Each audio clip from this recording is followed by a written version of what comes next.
Hi, and welcome to this episode of Brainy Moms. I'm Dr. Amy Moore, and Terry is out today, so I am here with a visiting co-host, Sandy Zamalis.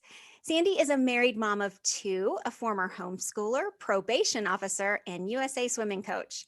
She's a board-certified cognitive specialist and owner of Learning RX Stanton Harrisonburg in Virginia. I am so excited for you to co-host with me today, Sandy. Oh, thank you so much for having me. I am absolutely thrilled to be here. I have a general rule that whenever I'm invited to be in the same room with really smart women, I show up so that I can listen and just, bathe in the wisdom.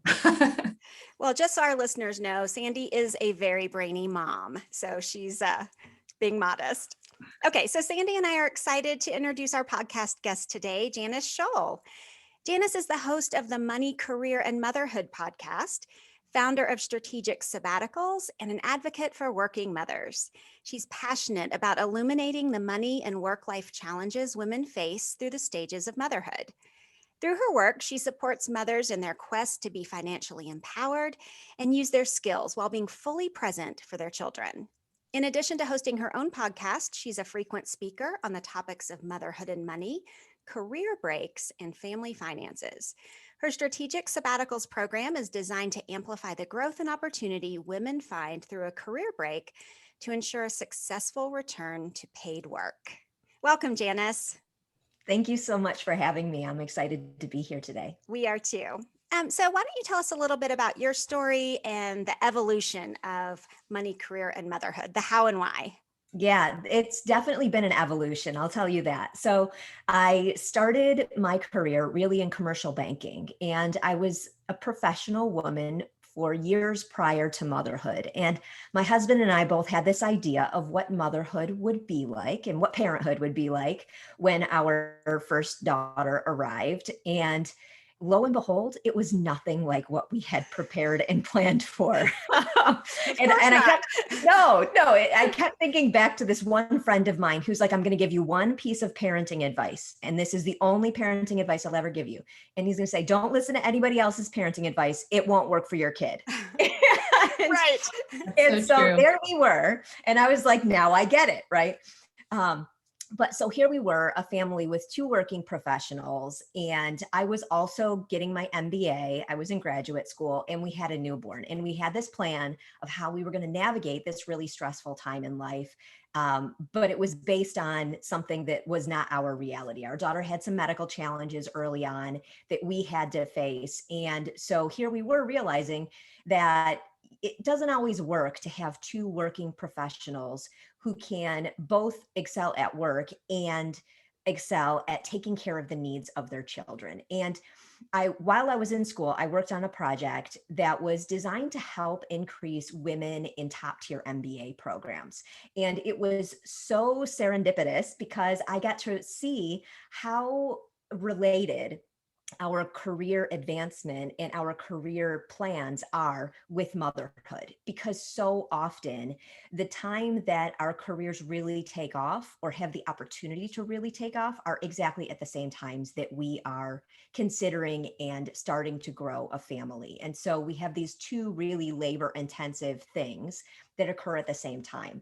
And so as I was feeling like I was not doing a good job as a mother, and I was feeling like I wasn't doing a good job at work, I was looking at the research that told me, you're not alone. This is what highly accomplished women face. And it was so important to me because somehow we think often that brainy moms, that highly successful moms, if they want their career enough, they will remain dedicated to it. And that's just not the reality that many families and many mothers face with what their families need. So with that as the backdrop, I managed to stay in my career. I worked through the transition by switching the type of role I was working in with my employer. We were able to work out flexibility, but I ultimately did take a career break that was due to us moving overseas.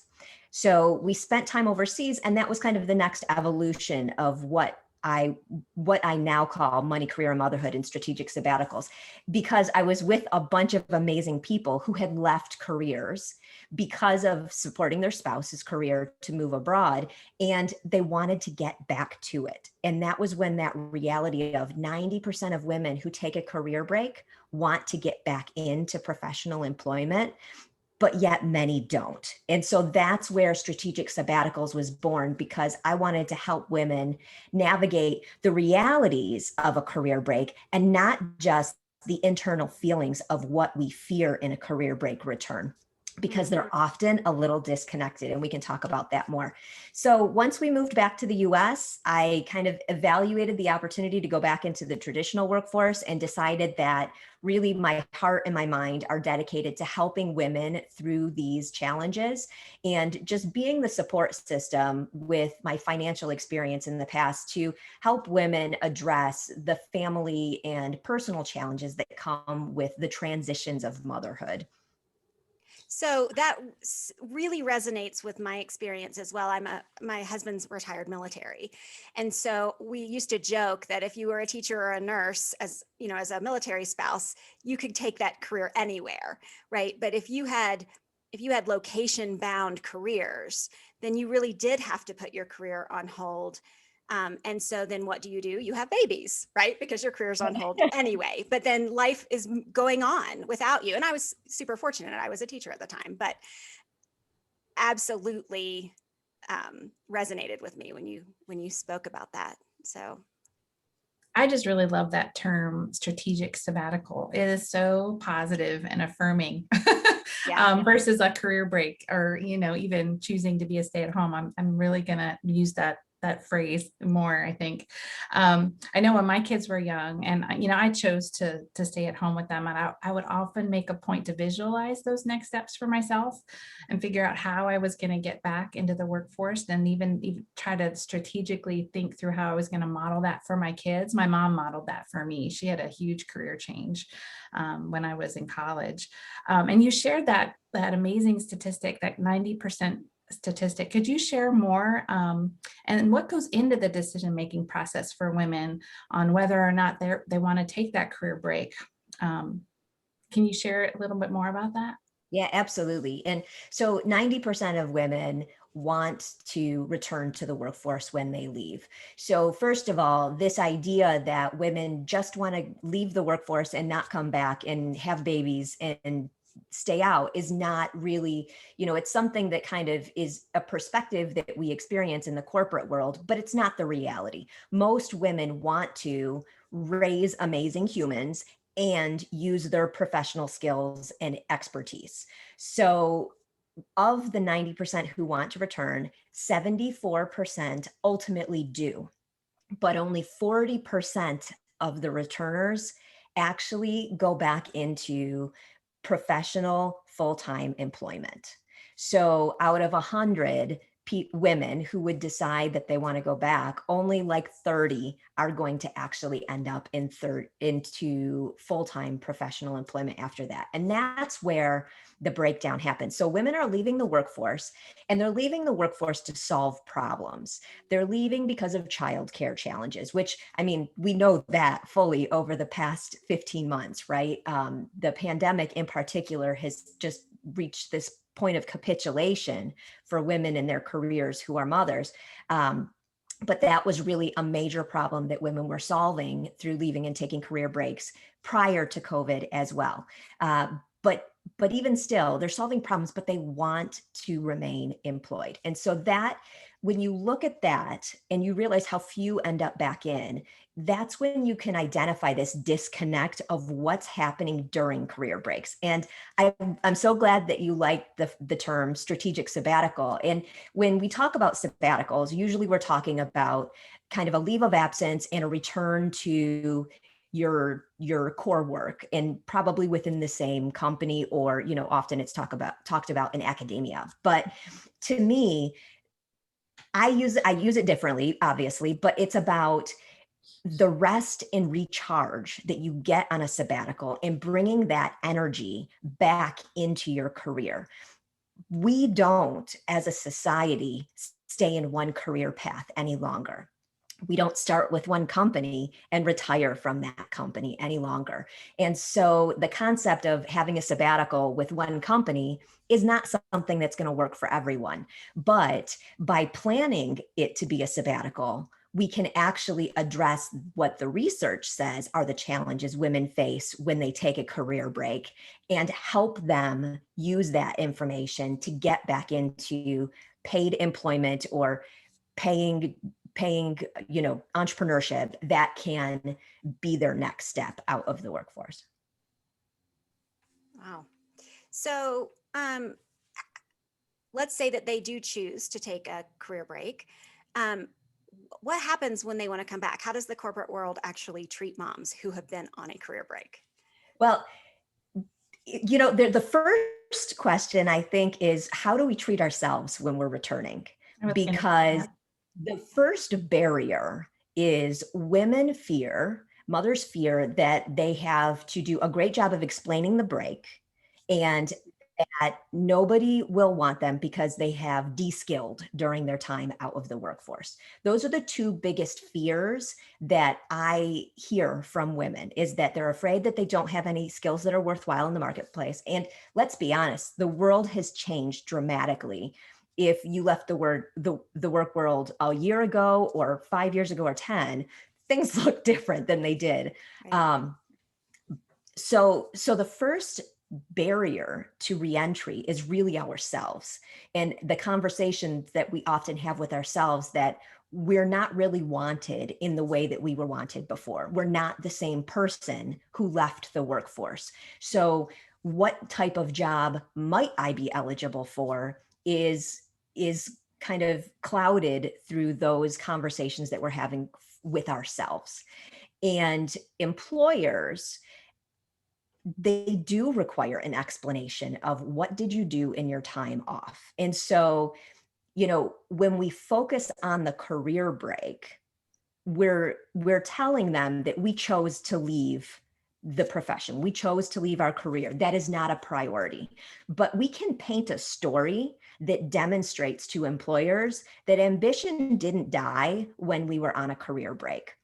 Again, most women I know do want to continue to invest in themselves professionally while they're on a career break. They didn't say, I'm done investing in my personal growth and professional growth. They just needed extra time. So employers who might be questioning a career break, painting a story and showing them how you remained ambitious and invested in yourself professionally during that break can really help.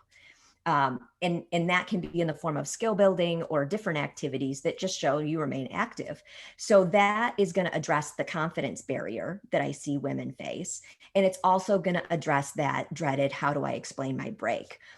But the real challenge, the real barrier is that 85% of jobs are filled through networking. When women leave the workforce, usually they disconnect from their network. That is where it is so important to have a strategy on the front end, because you can decide 5 years into a career break, hey, I want to go back to work in a year and I'm going to start investing in skills and I'm going to do some things to prepare me for the workforce. But it is a lot harder to completely rebuild a network from scratch than it is to maintain what you have and continue to grow that. And so these are, again, just some of the ways that using the research of how we get jobs, how we find our next career path, and how companies are going to consider us, it's how we can address the realities of a career break rather than just focus on our fears. That is so relatable. I know I experienced all of those things. I remember being so overwhelmed and thought the whole process was daunting. And then we had moved to a new city, so I knew no one. So no network, nothing. But I know, our listeners would really love to hear some practical steps that you might like to share of what they can do to reduce some of that impact of a career break with their career and help them prepare for when they are ready to return. Like, what could they do to build a network in their community, or even what are some skills they can kind of lean into to prepare? Yeah. And, when I work with women through the strategical sabbaticals process, there's three key areas of focus. The first is personal development and having a personal strategy, because I do find that if you left however long ago you left, you're not the same person when you're looking to return. So the first is knowing what skills you actually want, because you have an idea of what career you want to go into. What can happen, and it sounds kind of fluffy, but what can happen if you don't really understand yourself first, then a lot of times we'll focus on trying to get that career we left. And then we invest all of this time and energy in getting back to our old place. And then we have a job offer, or we start in a new career with, in the old area of profession. And we realize this isn't actually who we are anymore. This isn't what I really want. So doing the hard work of learning ourselves again and understanding what we want out of our career in our life at this point, then we can do a better job of deciding what skills we need, deciding what type of employment we want. And, I like to compare, like, we often pick our careers, our initial careers, when we're like 23 years old, right? We go to college, we have an idea, we get our first jobs, and we make a plan of how our life is going to go from there. Don't let 23-year-old you sabotage the excellence that you can be today. We don't need to think about what that career could have been, because the reality is, I'm much more confident that 42-year-old me can do a good job of making decisions about the rest of my life than 23-year-old me.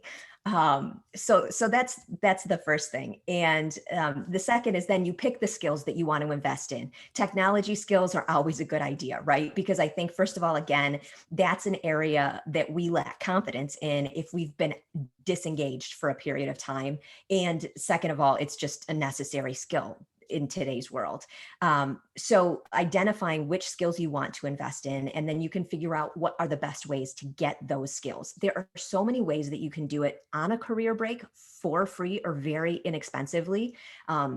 Like if you do need the technology skills, the computer science skills, you can go to places like Coursera, where you can earn certifications for low cost, or there are boot camps and things like that are more expensive, but are less expensive than going to school in a traditional program. If you are looking to get right back into the workforce, returnship programs, which are basically internships for experienced professionals who have taken time out of the workforce, can be a great way to, first of all, kind of test the waters and get yourself exposed back to the workforce, as well as learn skills that are needed in today's world.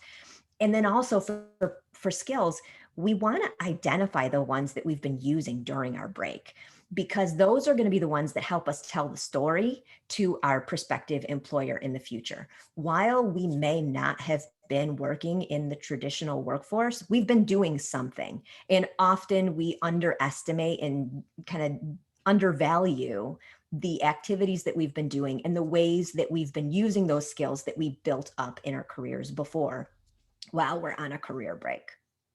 So we weren't just breastfeeding and changing diapers. We we were still engaged socially somehow, or cognitively somehow.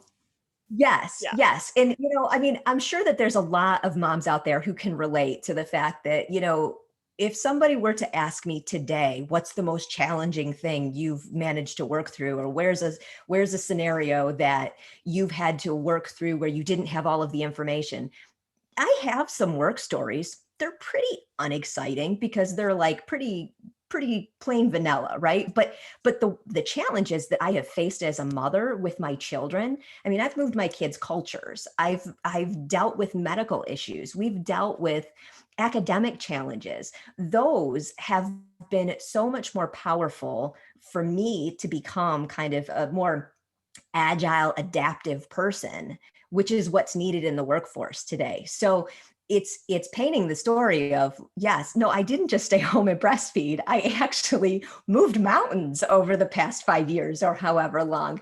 And here's how I did it.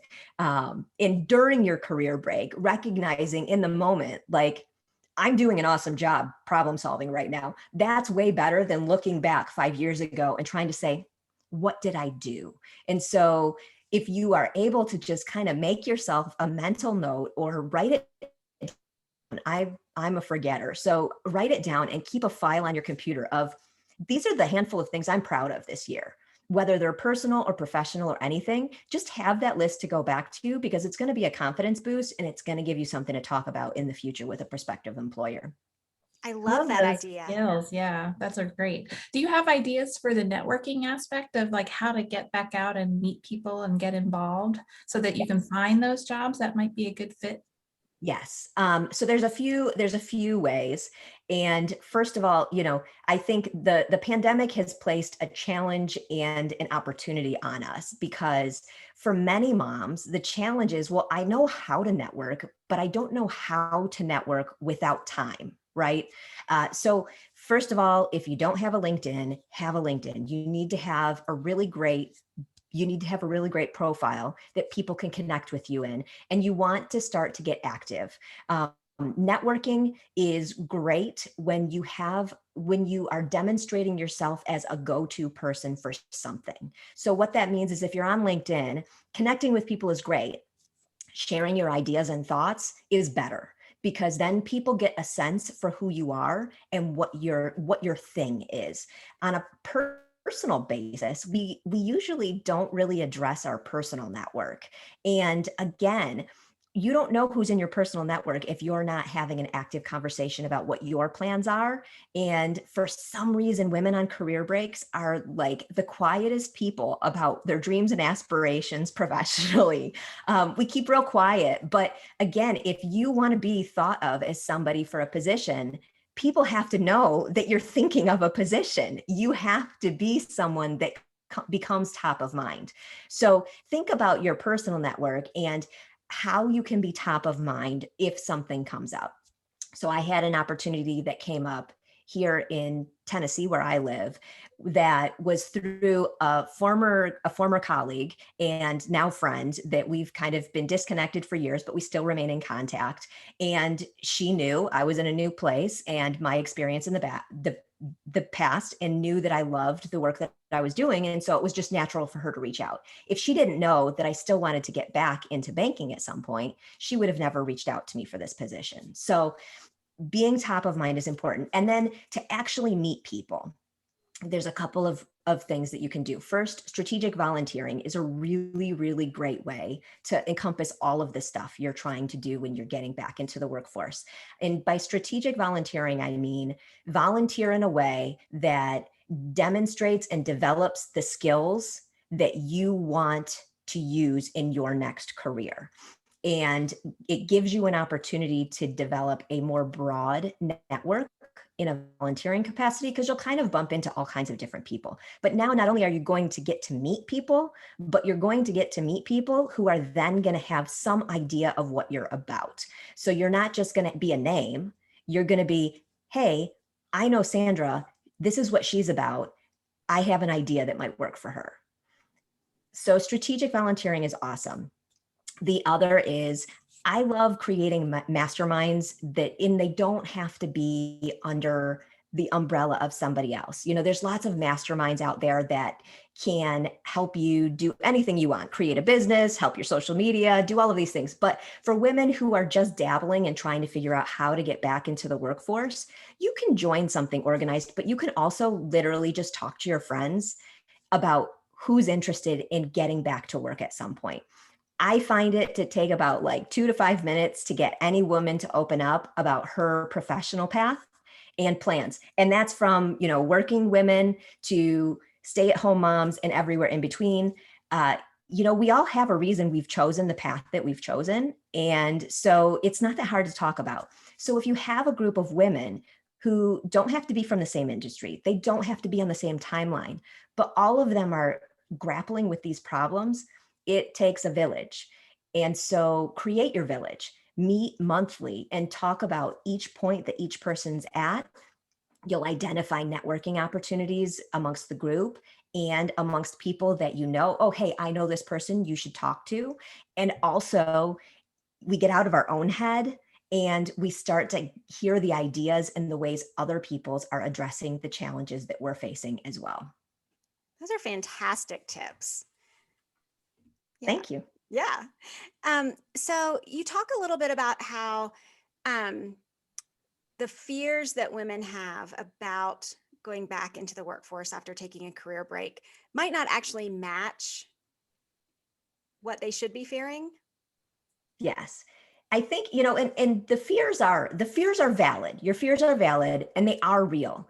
I just don't think that we're weighting them properly. Because if you were to ask many women who are out of the workforce, they're not thinking about their network, except their network is the key, but they're thinking about that de-skilling. And de-skilling is real and it is a challenge. But in today's world, in our virtual world, de-skilling is often the easiest one to solve. It is completely in our control. And so it is a reality and it is something here, but we have to take a step back and say, hey, wait a minute. Is this solvable by me? What can I do to take this fear off of my plate? So good. You know, what's really weird is that I'm an empty nester. Both my kids just graduated from college, but I feel like this discussion is so applicable to them too, because when you come out of college, you feel like you know nothing. You don't know where to start. And then I felt the same way, coming back in from my sabbatical. I just love saying that. So I love the tips that you've given because they're just also practical. Yeah, and Yeah. actionable. We one of the things I talk about just about being a working mother and that mom guilt thing that many of us experience at work and at home.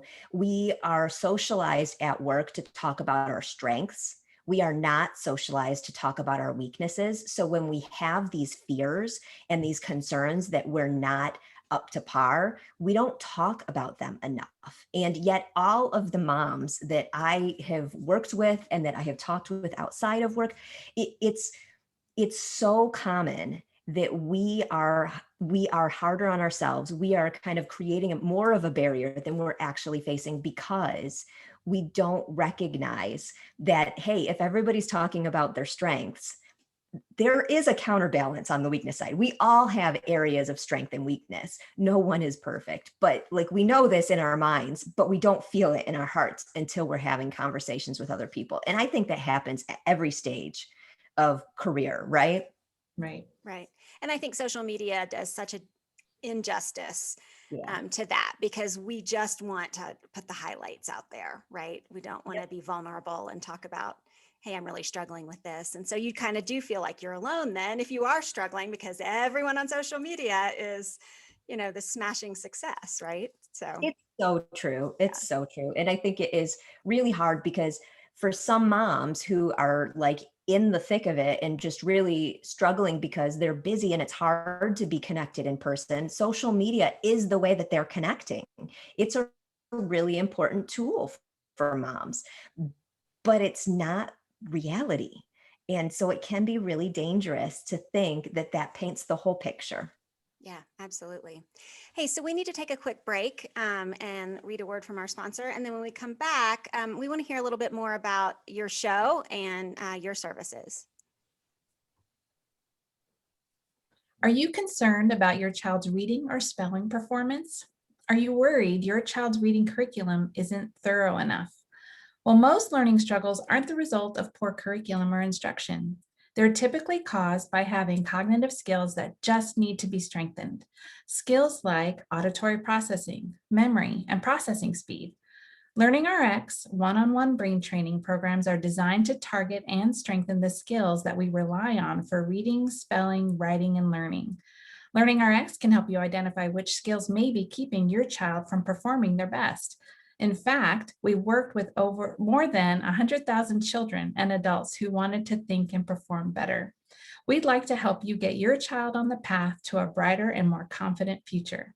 Give us a call at 866-BRAIN01 or visit learningrx.com. That's learningrx.com.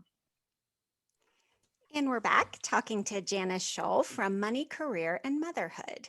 We have been hearing about the challenges of taking a career break after having a child, but also hearing some amazing advice and tips for how to manage that when you do make that decision. So we'd love to hear more about your podcast.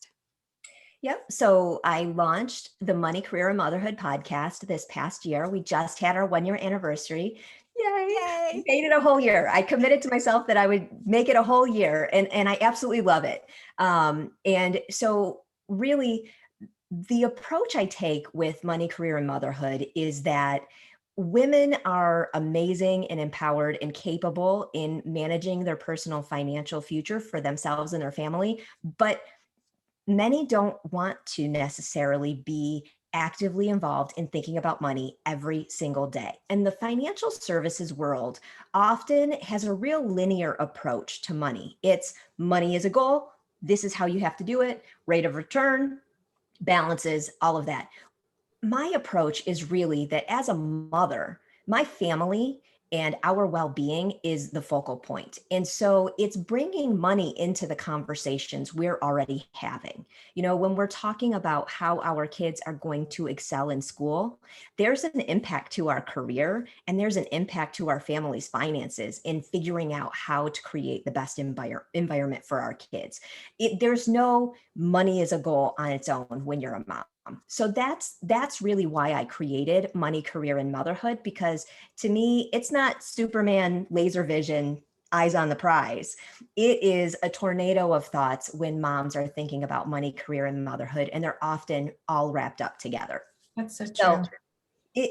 it's the way we think, and I want to work with the way we actually want money. Money is a tool for our families to be successful. It is not the goal. And so understanding that difference is exactly what I want to bring mothers, is that often we are really highly engaged and we are thinking about money. It's that opportunity cost in the trade-offs that we make on a daily basis for our family with both our time and our money. So this first season, we kind of talked about all of those things. This next season, we are going to talk specifically about career breaks. Should you take one? What to do during one? How to get out of one? What companies are doing a great job with those who are taking career breaks, those types of things. Because as we get out of pandemic life, hopefully things feel next school year for kids a little bit more stable. And those women who do want to start planning to get back into the workforce or want to understand what the new world of work is going to be like are able to get the resources that they need. So that's really going to be our focus next season when we launch back in the fall. I'm All right, you excited just to want listen. a listener. Yeah, exactly. I think you just got 2 new listeners. It's going to start putting into my normal cycle of podcasts. So you also have a coaching program for women, correct? In entrepreneurship as well as financial literacy. Can you share more about that with the Brainy Mom community? What does that entail? Yep. So, my background is commercial banking. I have a real analytical mind. And, when you're a banker, you focus on risk. So I have a different approach. I find that, we all need coaching in one way or another. But often when we're trying to figure out these areas of life where there is no easy answer, there is so much impact that can come out of the decisions that we make to our families, that it can feel really paralyzing. And so I use the risk and kind of frameworks that I've developed in my professional life and apply it to personal life.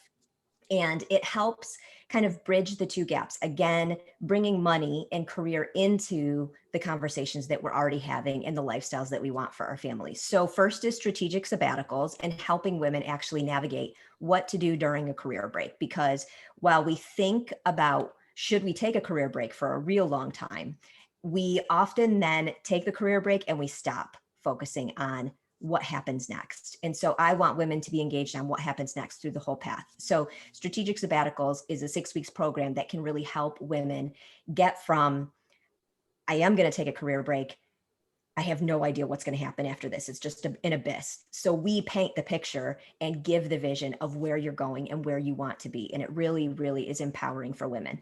But I also offer the coaching on should you take a career break. There's a lot that goes into deciding of whether or not you should take a career break. And what's really important is that many women, like I said, nearly half of women take career breaks, but so many more want to, but are not financially able to do so. So understanding your personal finances is absolutely part of that motherhood and career analysis that women have to do. Because if you're not financially stable and able to take the career break, then you don't feel empowered. You don't feel like your career is really supporting you personally and as a goal. It's just that necessary hamster wheel that you stay on for the money part. So that's kind of the other piece, is really helping women decide if they should take a career break. And then the financial decisions that come with, how do we build a strong financial foundation for families so that when circumstances do change with a kid, you can take a career break. Or if it's just not, what you're doing is not working, how do you make those changes because you already have this financial foundation built? And then I find that many women who take career breaks don't want to get back into the traditional workforce. They end up as podcast hosts, they end up as coaches, they end up as business owners. And so it's like, no, I want to use all of my gifts, I want to use all of my skills, but the lack of autonomy that many of us feel in corporate America is And the not. flexibility was key for me. Yeah. In flexibility, the needs of flexibility for each person vary. You know, there's a time in my life where I needed structure. I needed work to end at a certain time. There's another time in my life where I needed complete flexibility and the ability to design my day, because we had to manage doctor appointments and things that would come up that we didn't know about. You know, each mom has to build her own lifestyle. And, you know, if you go out to the internet and you try to say, okay, well, what type of job should I do? Or what type of business should I start? There's a whole bunch of information on how to do it and what you should do, but it doesn't take into account your personal circumstances. And again, your family's financial foundation and what you can afford and how much risk you can afford to take is very important to decide what type of business you're going to start. The type of lifestyle and the type of flexibility and how much time you have to dedicate to a business equally as important. And so addressing it again with the family and mother at the center, rather than I just want to start a business and it to make money, is the way I approach everything that I do with my clients. So when is the most ideal time to get coaching with you on taking a strategic sabbatical? When you're pregnant, when you're thinking about getting pregnant, what does that look like?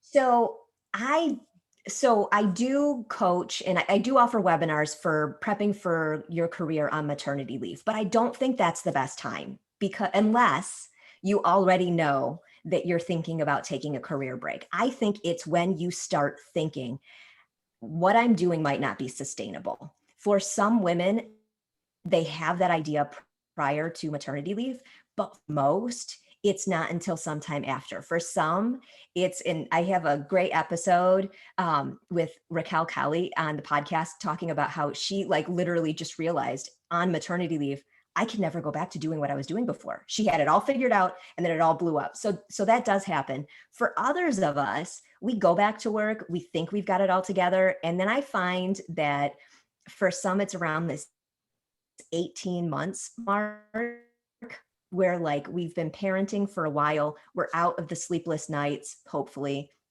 but parenting is still really intensive. And we realize, oh no, this is going to be like this for a long time. And I was running on adrenaline for 18 months, but I can't do it anymore. So whenever a woman realizes, hey, what I'm doing is not sustainable, and I'm thinking about making a change, that's when I think it can really be beneficial to meet and just have that, should you take a career break discussion. And I have no interest in having women choose to stay employed or to take a career break.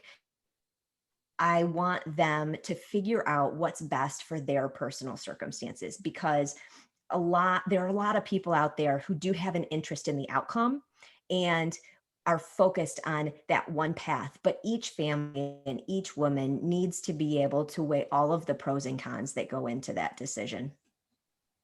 I just wish I had a sounding board like that. Yeah, 5 years ago, 6 years ago, even, 20 years ago. That is such a wonderful service that you're offering to women. It really is. It's much needed. Absolutely. I know that when I was pregnant with my first, I decided I was going to take a year off. And about 6 weeks into being a mom, I said, oh no, this is not going to work for me. So I could have planned to take a career break, but that would not have worked out for me anyway. Well, and that's, I think, like we were all really, really good parents and really smart and worldly before we had our babies, right? Like we knew a lot of things before. And so that's why it can go in both directions, right? Like 3-month maternity leave can feel too long for some people. For others, that's a minute and it's not even remotely long enough. And so whatever you feel is valid and is okay. But once you start to question it, if you feel like the world is pressuring you into a path that doesn't work for your family, that disconnect is something that you should really like dig deep into and figure out. That's the barometer. I like that. Yeah, because, again, fear can keep driving us. People stay in careers because they're afraid of the career break. So that's the other side of the equation is that, if you keep working in a soul-sucking career and spending time away from your family, when in fact you really do want to take a break and reset and find a new career path for you, that's not going to help you or your family either. Figuring out the way to do it can be much more effective. Yeah, absolutely. So, hey, one question we like to ask all of our Brainy Moms guests who are moms, if you had it to do over again, if you had a mulligan, what would you go back and say to your younger self about motherhood? Oh, I thought about this question a lot because you hear it often when you're a guest on a podcast, and I would have told myself to not feel judged. When our daughter was first born, she had some medical challenges and it resulted in real severe feeding issues. And here I was, this, accomplished professional woman going to a really good school, and I couldn't teach my daughter like the basic necessities of life. She was really struggling with something that is a reflex for most kids. And I felt so judged that it hindered my ability to push for my daughter at first. And we are our children's best advocates. And so sometimes when you're a parent and you're facing something that's different than what other families and other parents are facing, people can make light of some of the stuff that you're experiencing. Oh, he'll grow out of it, she'll grow out of it, or oh, it's no big deal. And you feel like, well, then it must be me. I must be doing something wrong, or I must just be like oversensitive about this issue.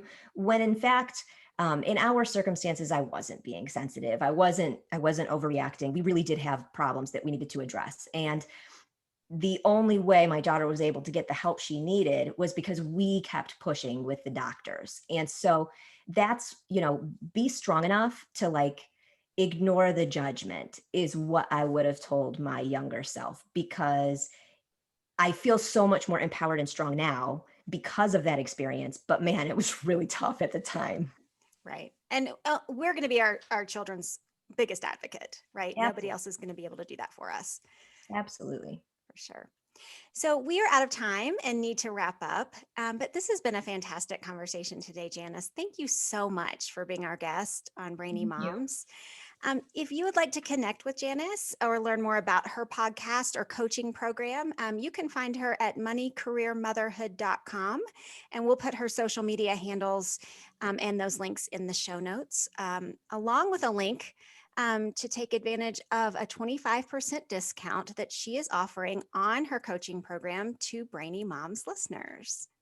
So thanks so much for listening to us today. If you liked our show, we would love it if you would leave us a rating or review on Apple Podcasts. If you would rather watch us, we are on YouTube. So please subscribe to our Brainy Moms YouTube channel and follow us on social media. We are at the Brainy Moms and at Dr._Amy Moore. So look, until next time, we know you're busy moms and we're busy moms. So we are out.